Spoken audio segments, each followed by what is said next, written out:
13 Reasons Why is a novel written by Jay Asher, published in 2007, and it was number one on the New York Times bestseller list. I actually don't have my copy on me because I left it in San Antonio last weekend, because I read the book and then decided to watch the film adaptation on Netflix that was just released this week. It's a 13 episode TV show, and it's on Netflix.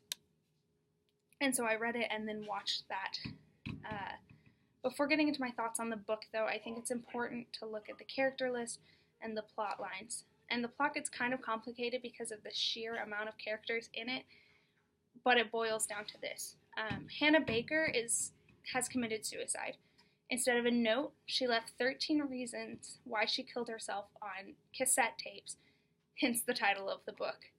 The story starts when Clay receives the tapes. He listens to each reason why, and every single side of the tape is a different person and why their actions convinced her to kill herself. This, for obvious reasons, causes crazy amounts of drama and causes Clay and others to experience feelings that no one should ever experience. However, all 13 people, per the rules of Hannah, must listen to every single tape and pass it on to the next person. Otherwise, there will be consequences. I'm not going to get into the consequences or whether or not that happens for those of you who do choose to read this book, or are even in the middle of the film adaptation. But I will be looking at every single one of the reasons why she chose to kill herself. The two most important characters in this book are Clay and Hannah. However, the other characters include Justin, who is the first person on the tapes, who spread a rumor causing Hannah to be seen as easy to have sex with. Number 2 was Alex, who put Hannah on a hot list, causing her to be sexually harassed by members of the school. The third person on the tapes was Jessica, her best friend, who at the time was dating Alex. Jessica was put on the not hot list and assumed that it was Hannah's fault, so she abandoned their friendship.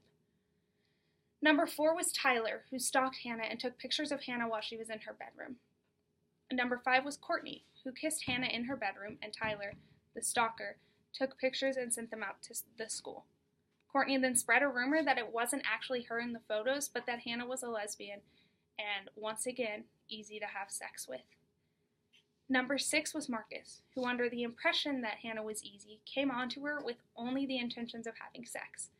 Number 7 was Zach, who tried to comfort Hannah after what happened with Marcus, but ended up being a jerk.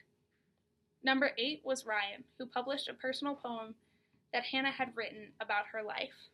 This caused a lot of ridicule and a lot of criticisms from her school once they figured out it was Hannah who wrote it. Number 9 was Clay, and Hannah actually apologizes to Clay for putting him on these tapes in the first place, because unlike the others, she admits that he was the nicest person she had ever met, and that he didn't actually do anything wrong to deserve being on these tapes. Clay kissed her, though, and it reminded her of when Justin kissed her and then spread the nasty rumor, and she panicked and asked him to leave, and Clay complied with that. Number 10 was Justin, who knowingly let a rape happen that Hannah just happened to witness. Once again, a wrong place, wrong time situation, but Hannah did witness a rape of an unnamed student and found out that Justin was aware that this was going to happen and just let it happen. The 11th person was Sherry.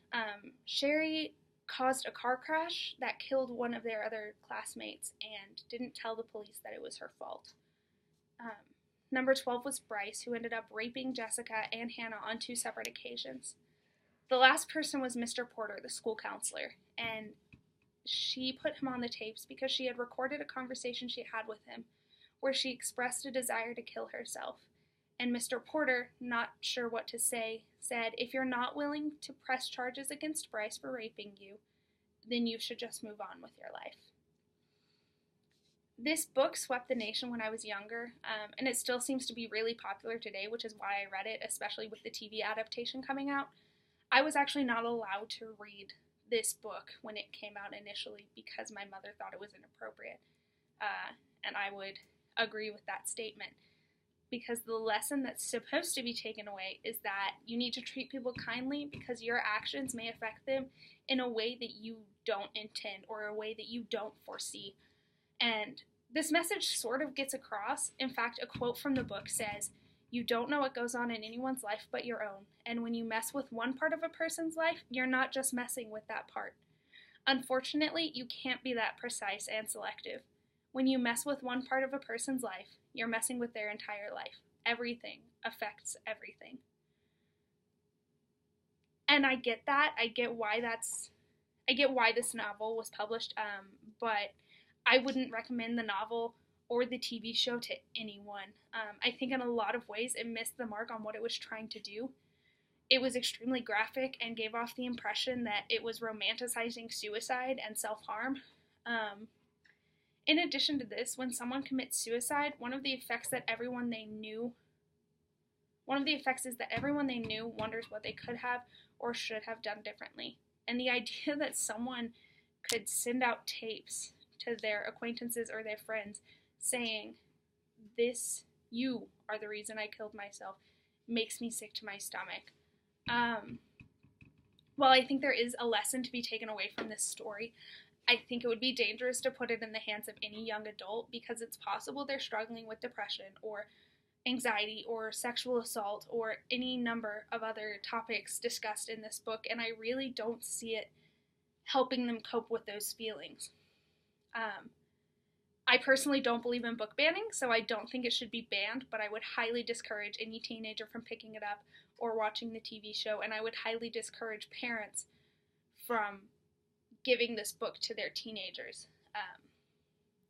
The TV adaptation is good if you look at how they adapted the book story to the screen story, and it's incredibly well done, and the acting is good, but it's extremely graphic again. For instance, there's a scene where one of the characters gets drunk and throws up. There's a scene where it shows Hannah with her wrists bleeding, and there's a scene that goes into graphic images of the rape. In fact, there's multiple scenes of that, and then in the last episode, they actually put in Hannah's suicide on screen, and that is not okay with me. And I think it's extremely dangerous to do that. If anyone were to read this, if I absolutely had to give this book to someone, I would give it to an adult, because I do think it goes into what the signs of someone who's considering suicide are, and what to look out for, and just to be aware that bullying is an issue that happens and what happens in high school. However, I really would not encourage anybody to read this. It's not a lighthearted novel. It's not an encouraging novel. And while I get that young adult novels are supposed to bring this sense of realism and this sense of realistic problems into their novels, I don't think this one approached the conversation of depression and suicide and sexual assault without crossing a line. Overall, I will not read this book again. I will not watch the TV show again. Didn't particularly enjoy it. I know I'm in the unpopular opinion when I say that. And I have nothing against people who like it. If they gained a lesson from it that I seemed to miss, that's fine. But I would not recommend this for any young adult.